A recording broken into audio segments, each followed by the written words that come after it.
यहीँ झगडा पर्न थालिसक्यो कि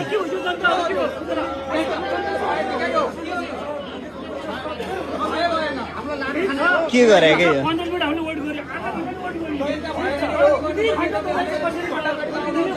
अनि छोड्छन् त जनताले लु हेर मै 2.5 घन्टा वेट गरिसकेँ है कराउनै पर्छ के मिडिया हाल्नु यहाँ मै फ्रस्ट्रेट भइसक्यो अहिले मै झगडा गरेर जान्छु अति भइसक्यो कि अति भइसक्यो जहिले झगडा म यहाँ वेट गरेको छु यहाँ छिटो बरु भन्दै बिग्रेको खतरा प्लेन छ भने हामी जाँदैनौँ सानो हुनुलाई प्लेनमा जानु झन् बसमा जाने मान्छे भएन भएन एटिसी मुर्दाबाद उहाँले गर्न सक्नुहुन्छ भने गर्न सक्नुहुन्न किन भन्नुपर्छ यो पदमा भन्ने कुरा हो